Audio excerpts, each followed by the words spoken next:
This podcast is brought to you by the IIEA, sharing ideas, shaping policy. Good afternoon, everybody, and welcome to today's webinar on the Digital Fairness Act.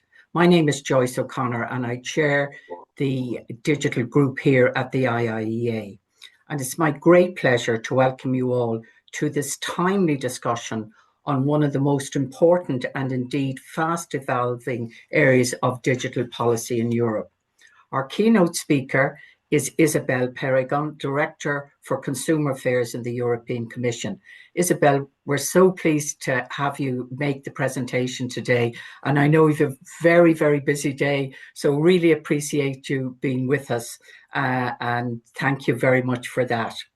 Isabelle will speak to us for about 20 minutes or so, and then I will go to you, our audience, for Q&A using the Q&A function at the bottom of the screen. Please feel free to send in your comments or questions during the presentation, and I'll come back to them once Isabelle has finished her presentation. When you send in a question, I'd very much appreciate if you give your name and affiliation. Thank you very much. Today's presentation and Q&A are on the record, and join us also on X using the handle @IIEA. As digital technologies increasingly shape every aspect of our lives, from how we shop and communicate to how information is presented and decisions are influenced online, question of fairness, transparency, consumer protection and accountability have moved to the centre of public policy and regulatory debate. The Digital Futures Act is a flagship initiative of Commissioner Michael McGrath that the Commission will adopt at the end of the year under the Irish presidency. The Digital Fairness Act will modernise EU consumer law by addressing manipulative digital practices that undermine autonomy and choice. It will also ensure that the digital single market operates fairly, fostering trust and enabling businesses to compete on quality rather than on manipulative tactics. Compliance and enforcement will also be facilitated. The consumer protection regulation will also be revised and introduce faster investigative procedures and stronger deterrence, including fines for cross-border violations. This consumer protection framework will be responding to the key challenges of the digital age.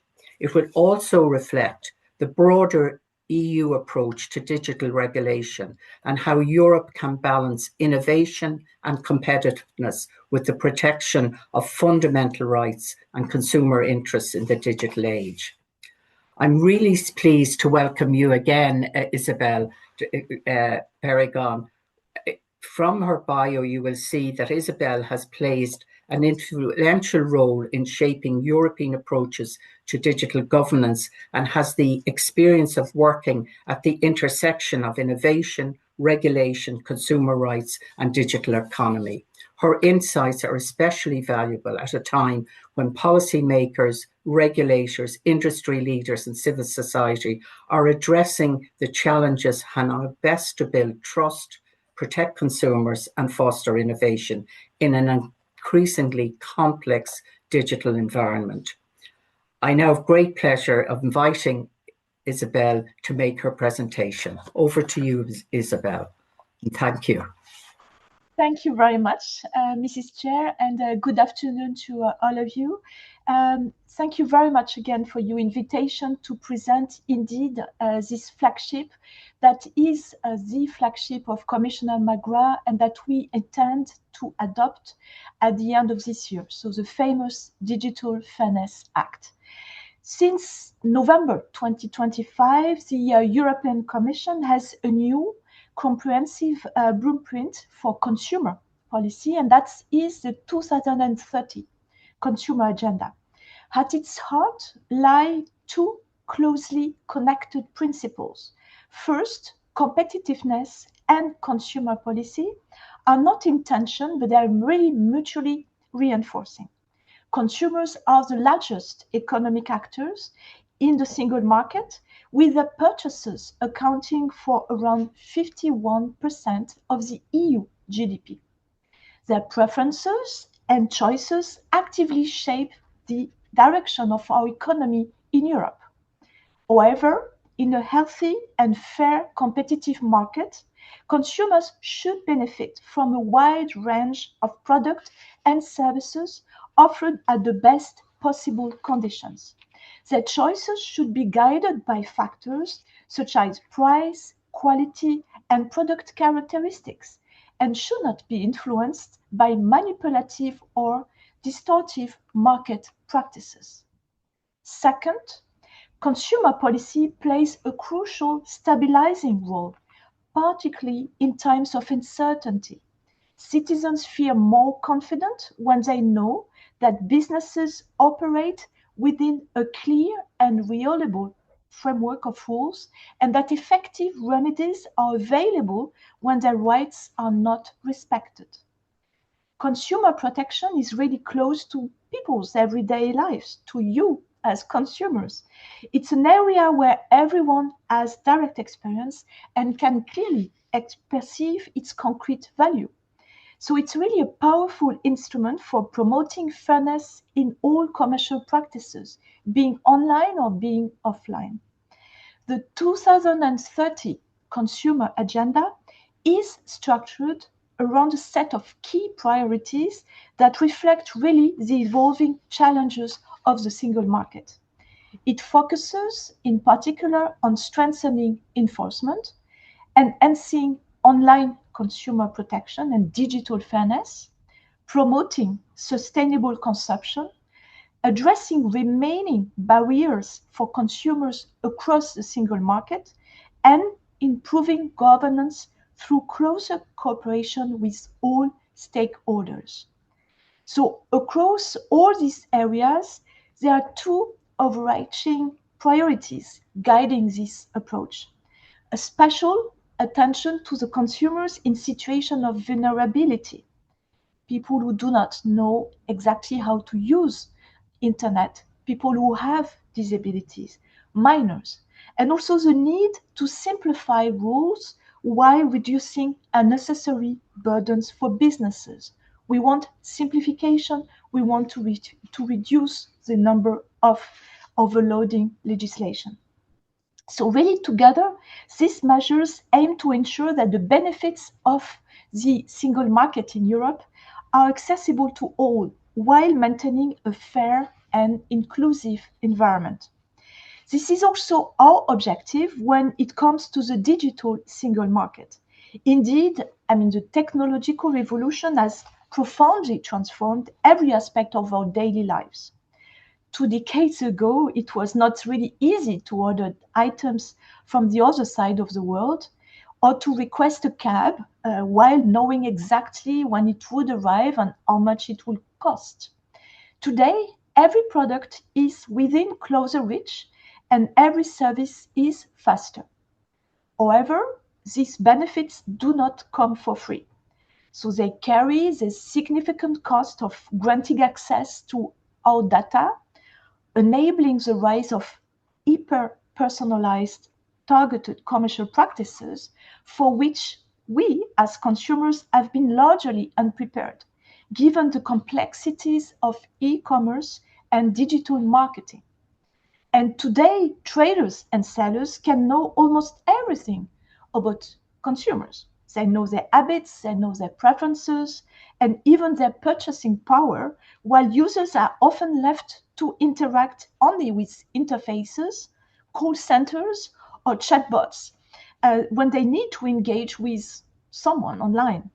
So asymmetries and unfairness in business to consumer commercial practices are therefore deeper than ever. And it's thus up to the regulators, so us, to reduce this gap and to help consumers navigate the opportunities of e-commerce in a safe and well-informed manner. Traditional consumer protection law contains principles that remain valid.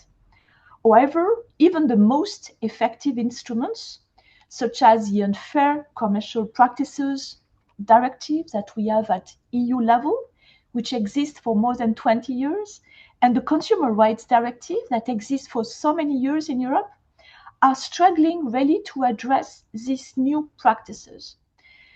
And even if we have principle-based rules, they are not always fully fit to address the emerging unfair practices.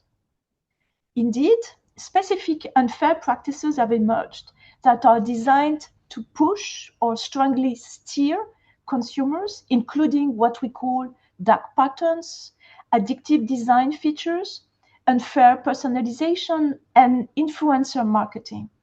And this can be seen as a sort of 2.0 generation of unfair commercial practices.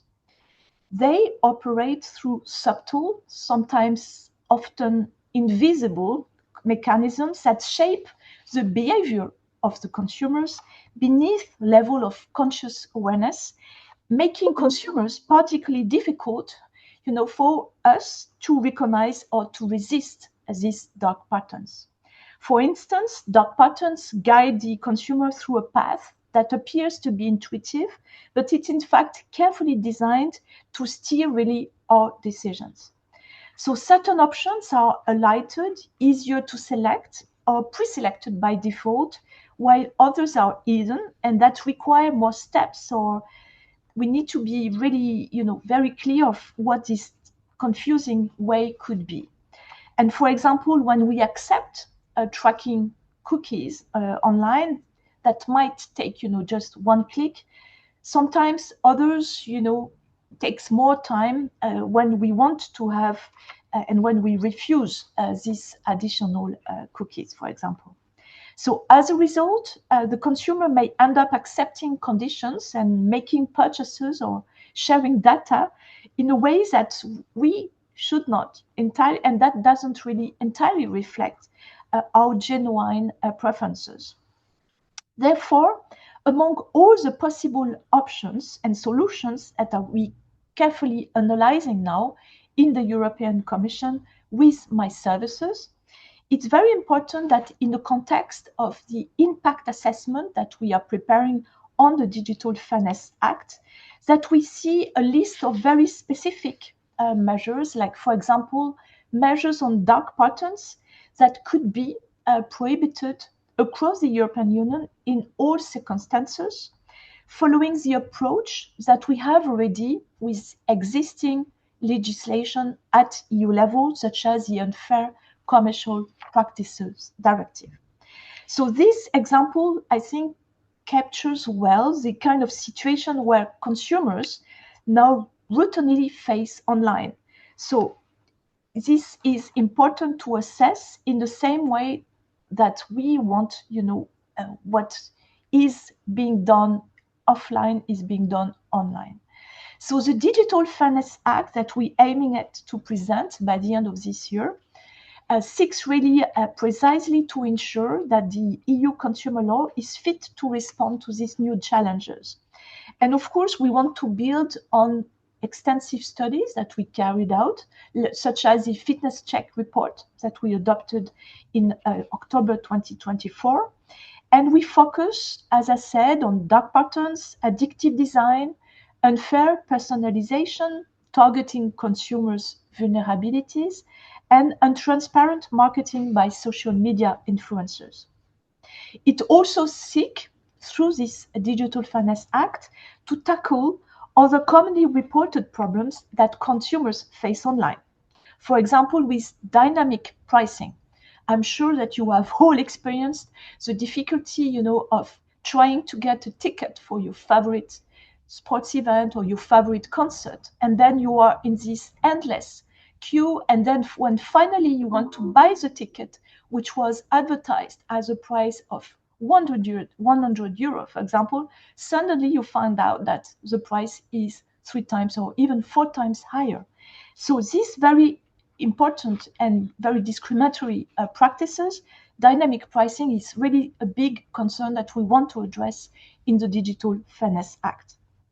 We want also to address difficulties with the cancellation of contracts concluded online. Again, we have all experienced the fact that we want, to to conclude a contract online, very easy to do, but very difficult to cancel.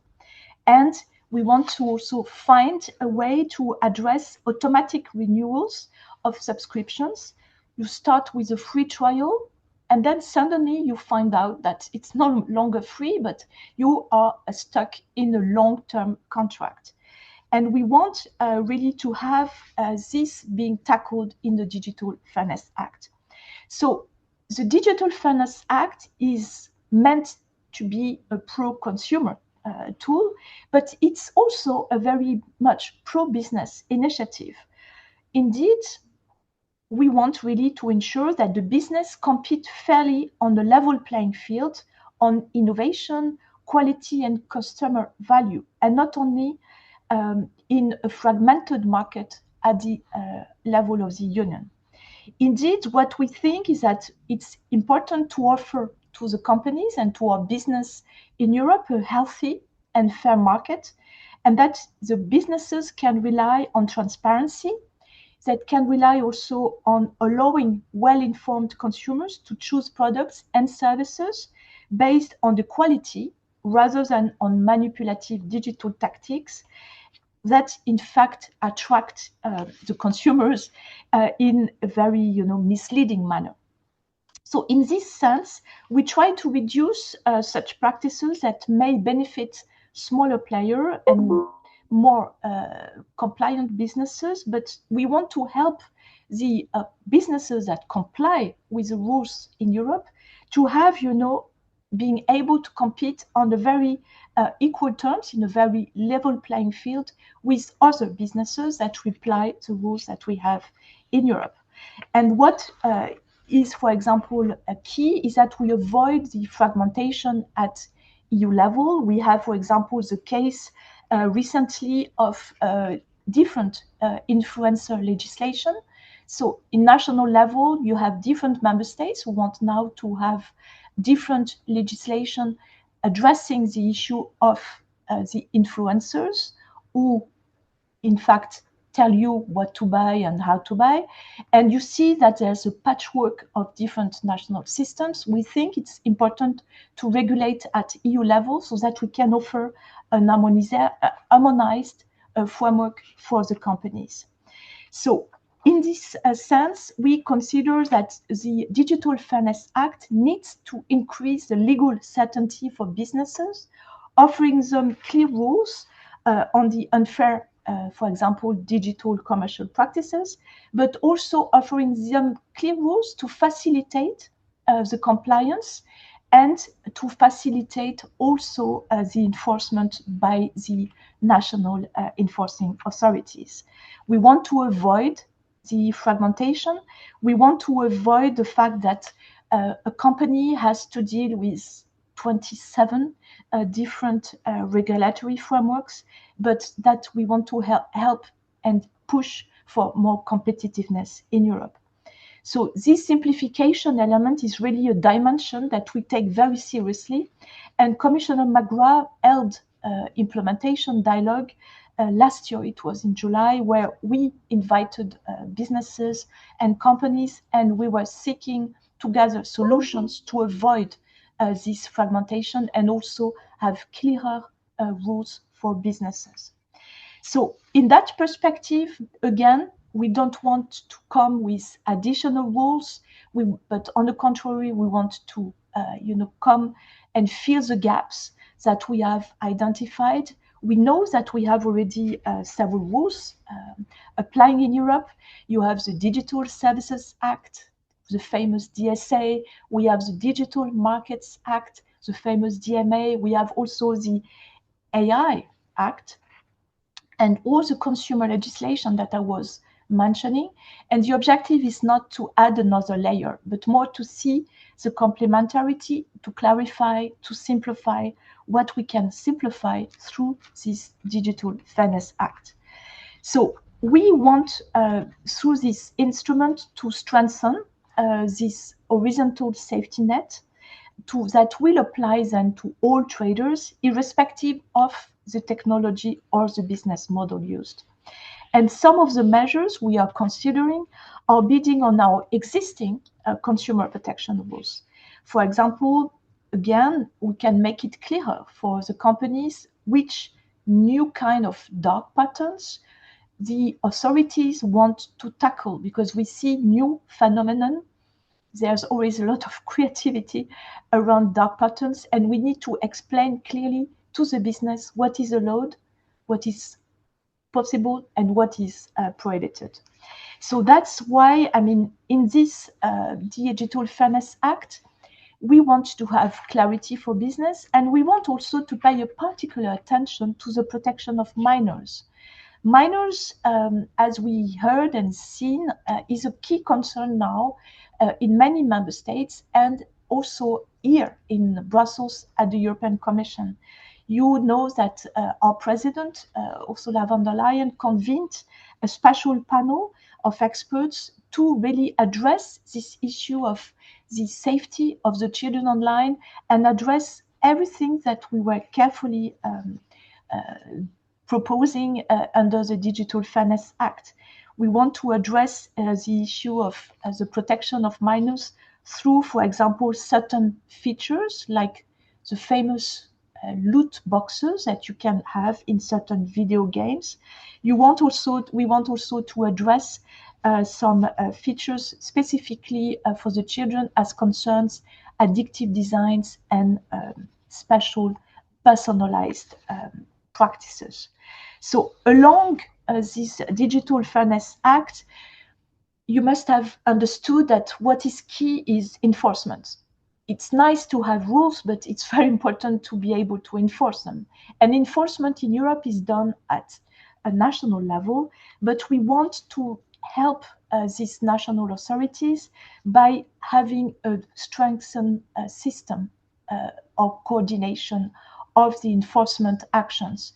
And so far, we have different instruments in Europe to fight and to have enforcement of our consumer rules. But the most important one is what we call the Consumer Protection Cooperation, so the CPC network. So it's a network composed of all the different national authorities, the 27 national authorities, and we have also countries outside Europe from the European Economic Area that participate to it. So we are a network of 30 national enforcement authorities, and the objective is to also present at the end of the year, together with the Digital Fairness Act, in a package together, these reinforcing rules on the CPC regulation. Why? Because we see now that it's very difficult to enforce the consumer rules. We see that on average it takes more than 18 months, which is huge, very long, to enforce our consumer legislation. And most of the time, it's the legislation that we have today only enable these national authorities to come with a voluntary commitment from the companies. And obviously, it's not enough. We need to be tougher. We need to have more and very much more efficient powers to impose fines, and we need to have a really more deterrent effect. We need to have powers at European level to impose fines. We need to have powers to suspend the access to the platform if need be, if we see that there are imminent threat on these platforms. So this reform of the CPC is very important, and also a very important flagship of Commissioner McGrath. It will come together as a package with the Digital Fairness Act, and both of them are expected for the adoption at the end of this year. So you will see that the Irish presidency is key for us. It will be a key presidency for consumer policy, and I will be very happy. I hope to meet you in person next time when I will be traveling to your beautiful country. So thank you again for your attention, and happy to take any question you may wish. This podcast is brought to you by the IIEA, sharing ideas, shaping policy.